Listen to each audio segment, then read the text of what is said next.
Ladies and gentlemen, Jasper Carrott.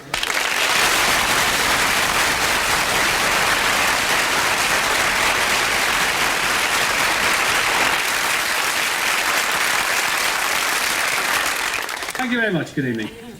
And, late arrivals. Good evening. Hello. Hello. You the newly married couple? Sorry. Nice to see you up and about again.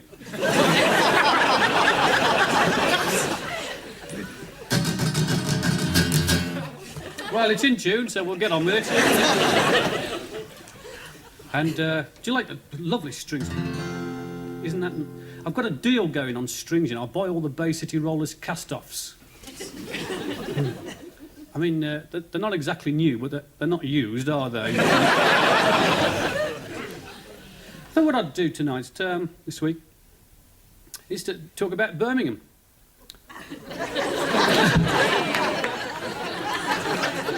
Anybody from Birmingham? Because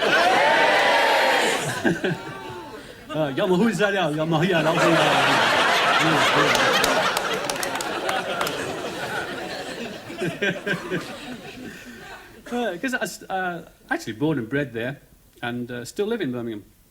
I live in a cottage in Birmingham. Well, it's like a cottage. In fact, it's a toilet with an outside house. And we bought it a while ago now, and it was very cheap, very cheap.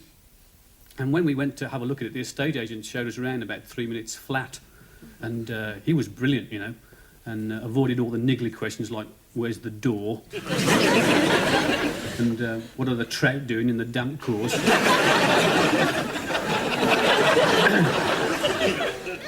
And we bought it. We bought it ridiculously cheap. And when we found out why, we are in fact the last house in the flight path to Birmingham Airport. Then I've come, what, tyre marks on the roof. Anyway. It hasn't affected me, though!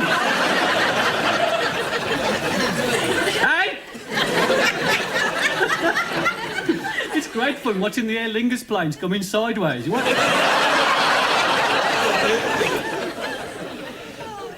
You can see them signalling out the windows, you know, oh, there.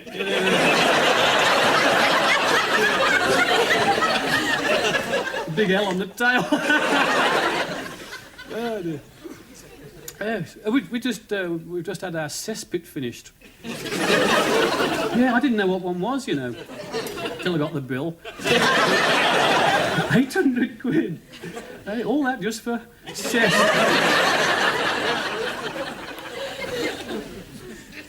I often enjoy asking people, like, you know, what do they associate with Birmingham?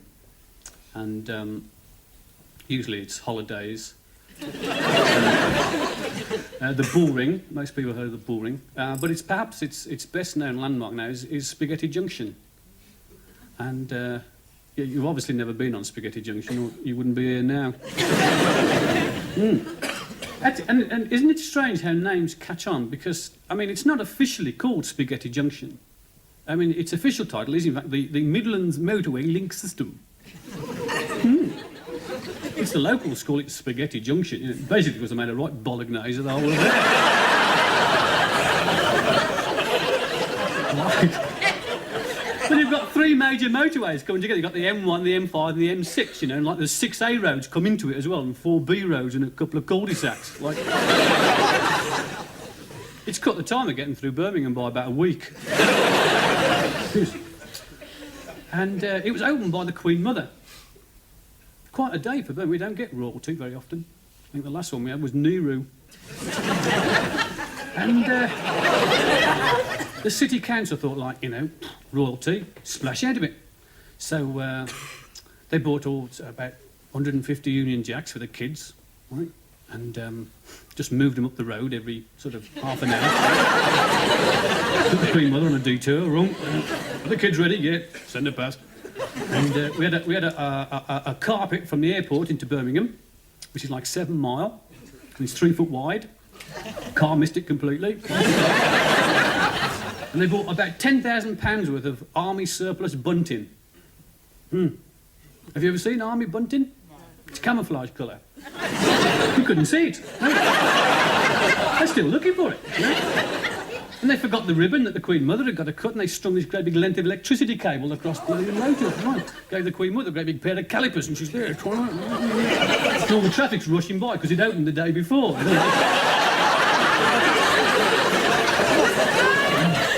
But the Queen Mother, Henry, don't be silly, dear.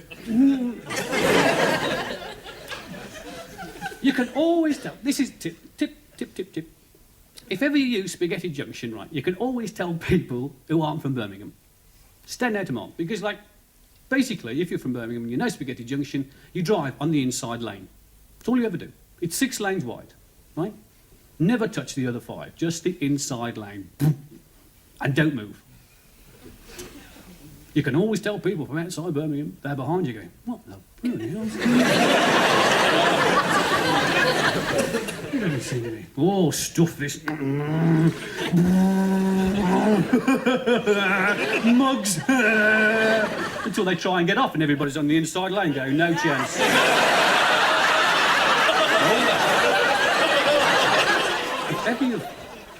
If ever you see a driver do something wrong, what's the first thing you do? You look for him, right? Or her, and it's either like, it's a bloody woman, look. Look. Knew it'd be a bloody woman, look. It's an old man, I knew it'd be an old man. It's an old woman, look, it's an old woman. It's an old kid, look, I told you. It's a darkie, I knew it'd be a darkie. It's a Jehovah's Witness, that's me. If you're a white Anglo-Saxon male Protestant, look, you prat.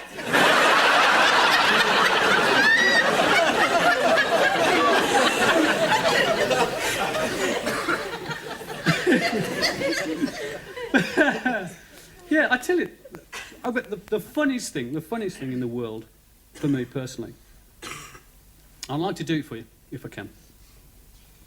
And this is, for me, the funniest thing I've ever read, right? And I didn't write this. This was written by loads of different people who didn't have a clue what they were writing at the time. And I found it on a bus in Birmingham. Sorry, or a buzz. A buzz in Birmingham. And I'd been to a picture house, strangely enough, with a friend of mine. And there's a picture house in Birmingham called the Cinephone. Oh, you've been, huh? Well, yeah. It's like, they show all these double, treble X film things, you know. Yeah, you've seen them, like, you know, things like Sex and Lust in Sweden and Kiss My Whip.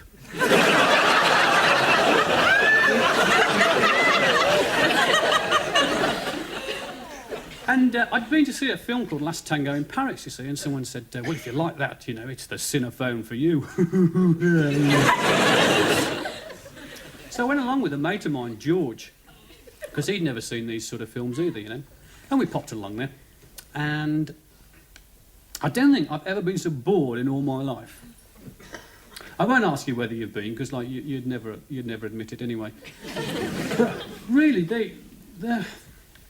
they're all imported, aren't they? They're all from Sweden and Denmark, and the photography's awful, and there's no story, and you can't understand a word they're on about, and, like, I mean, you're not reading the captions, are you? And, like me and George sort of sat there bored stiff with this lot, and and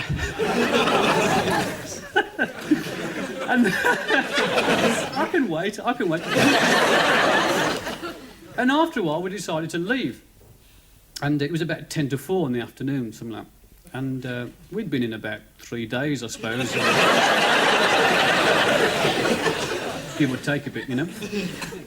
And we had to catch a bus, because I'd got a motor, I've got this Anglia. And it was in the garage being rebuilt. Having the cellophane put back in the windows, you know. And we had to catch a bus. And we caught a number 1. Right? Now, a number 1 bus in Birmingham is the school bus. If you're a Brummie, it's quite famous. And school out time in Birmingham is 4 o'clock. And the bus has to go through a place called Moseley Village. Right, you may have heard of that. It's like the Chelsea set of Birmingham. In fact, they say if all the Moseley dolly chicks were laid end to end, no one would be in the slightest bit surprised.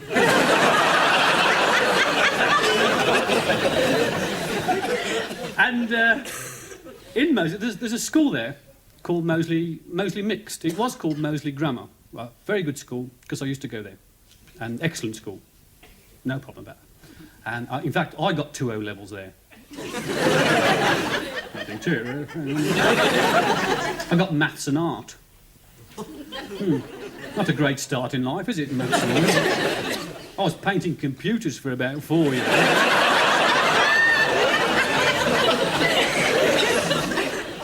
And this Moseley Mix, it's now called Moseley Mix, it's still all boys, strangely enough. I've never figured that one out yet. Education is very progressive. And they have this school has this terrible reputation for violence. You know, they kidnap other school prefects and put them into meat pies and things like that. And 4 o'clock is school out time, right? And we're on this bus and we get into Moseley Village at 4:30, right? And apparently the first 3 buses have got through.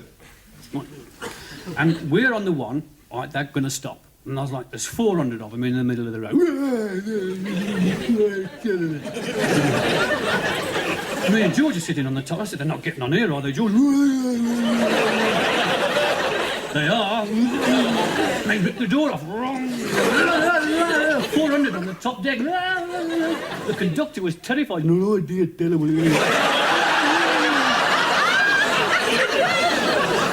And they're opening all the windows, gobbing on everybody.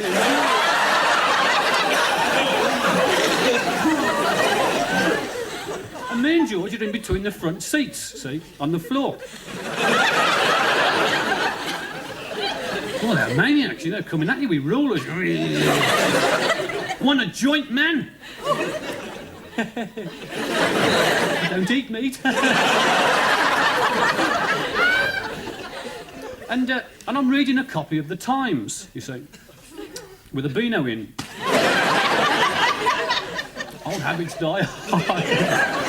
Well, I've done the Times crossword, you see. I mean, that's all I ever buy, the Times crossword. And, like, it's so easy, isn't it, these days? It's 6 1/4 minutes to do the Times crossword.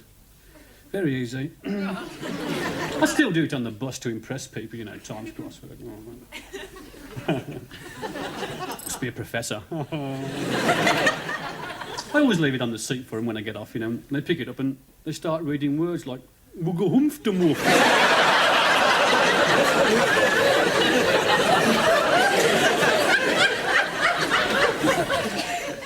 And George, who's sitting next to me, is roaring his socks off, you know, with all these maniacs around. And I said, "What are you laughing at?" And then he handed me this piece of paper. And I started reading, I was falling about. Oh dear. And it is, without doubt, the funniest thing I've ever read. And what I'd like to do for you tonight is to read to you some genuine extracts from motor claim forms which were received by a large insurance office in London. And basically what happens, if you drive round in cars and buses, you have accidents, right? 25% of the people in this country are caused by accidents. And when you have an accident, you have to fill in this silly claim form which the insurance people send to you, you see? And you have to answer lots of silly questions like, what's your name? They've sent you the damn form. Where'd you live? What car were you driving? How fast were you going at the time of the accident? Which is a really stupid question because everybody puts down 28 miles per hour. And then on the back is a big empty space, and it says at the top, give in your own words a description of how the accident occurred. And this is where you get your chance to write your version of the accident down, right? Which is totally different from everybody else's. And these are genuinely what people wrote on their claim forms when they'd had an accident and they sent it in to this insurance company. And they're all genuine, honestly. You know, people ask me if they're true, and they really are genuine. And I'll read a few to you now. The first one. The accident was due to an invisible lorry narrowly missing me.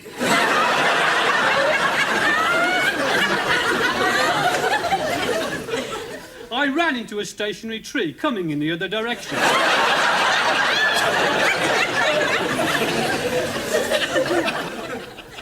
I was scraping my near side on the bank when the accident happened.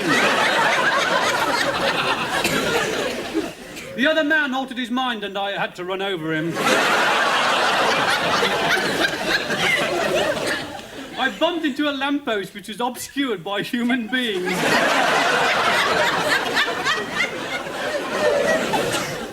Coming home, I drove into the wrong house and collided with a tree I haven't got.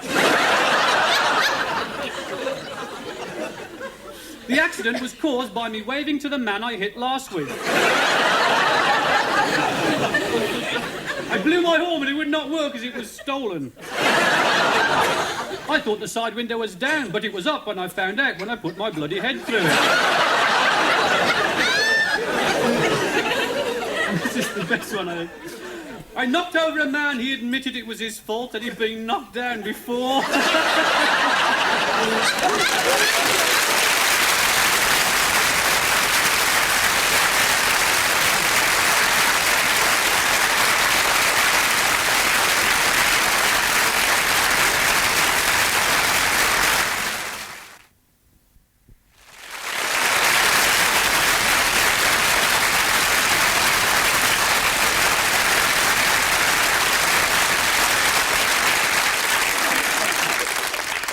I once used to be in pantomime for a local playgroup near to our home. And it was a production of Jesus Christ Superstar. And it wasn't meant to be a pantomime, but... And one of the guys knew this sort of producer-director from the Shakespeare Theatre. And he got him along to do this Jesus Christ Superstar for Christmas. And he was one of these method producers. He used to wear grey sweaters with little ducks on. I got out the way myself. But he was into this thing that, if you really believed the part, if you really got into it to the point where you believed you were that person, then the whole play would take on a new concept. And he cast me as Jesus Christ. Basically because we had the same initials.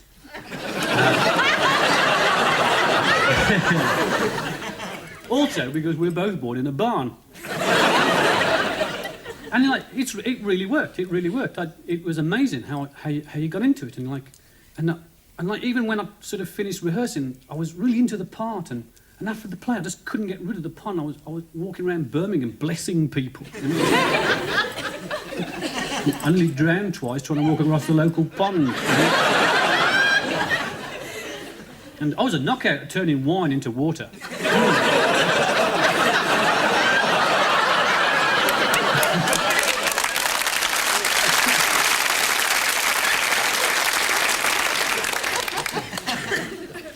And I finally blew it all. One day I was in Solihull, and I was waiting at the traffic lights, and someone ran into the back of my car, and I lost it. For a couple of minutes I lost it, and I got out, and I said unto him, "Go forth and multiply."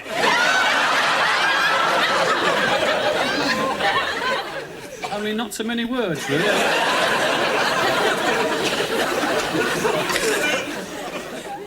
I once took my mother-in-law on a driving lesson, and again, I'm not going to do any mother-in-law jokes because I've got a real knockout mother-in-law. It's a test pilot in a broom factory. Sorry. No, and she's been driving since before the war, and she has still to pass a test. I think she holds the record in Warwickshire or something like that. And people have said to me, about her driving, and I've sort of poo-pooed it. And I said, well, I'll take you for a drive any time. And I did. And it's strange, isn't it? Some women and some blokes as well, some people, have this ability to not to understand what mechanics are and its derivatives. And I am fairly like that. But my mother-in-law is very non-mechanical, even down to the sort of like the highway code. And she knows the highway code backwards. There's nothing you can ask her about the highway code. She doesn't know, even to the colours that it's printed in and where it was printed, the whole bit, you know. They ain't going to catch her. But, like, she can't really apply it to the driving. It's like, I got into the car, you know, we sat there, and she turned the engine on and she looked into the rear-view mirror, because that's what it says in the book, isn't it? Look into the rear-view mirror, and she pulled out. Right? It doesn't matter what's coming from behind.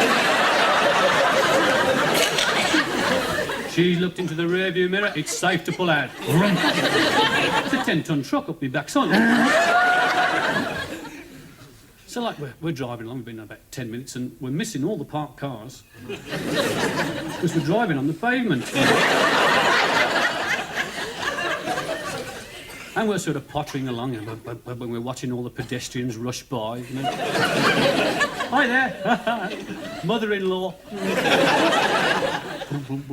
And sort of like, she changes gear occasionally.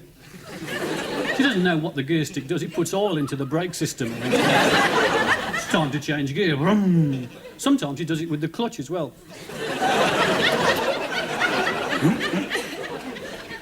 And we're going up this hill. We get this really steep hill, right? And we're driving up this hill, and we're in top, and we're doing about 8 miles an hour.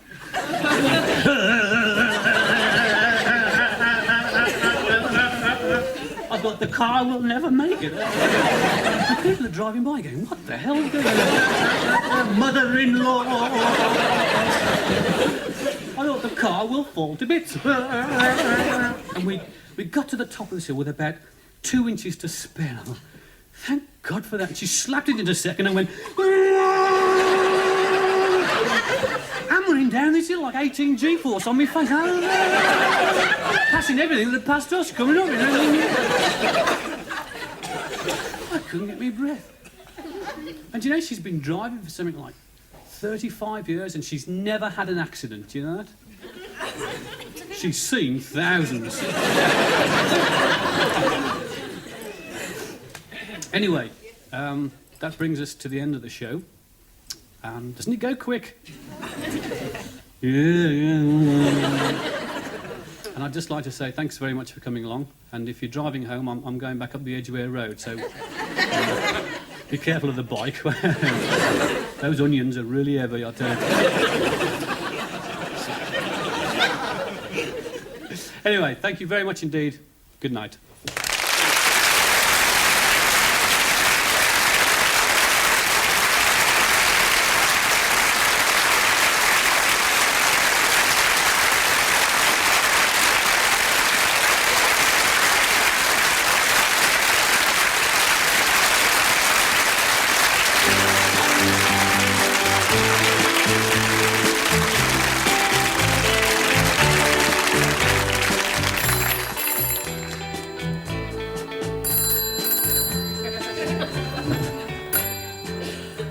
Hello, Crossroads Sauna and Massage Parlour. Miss Smith speaking. Hang on. Meg! Meg, it's an obscene telephone call. Will you accept the charge? She'll be right over, my lord.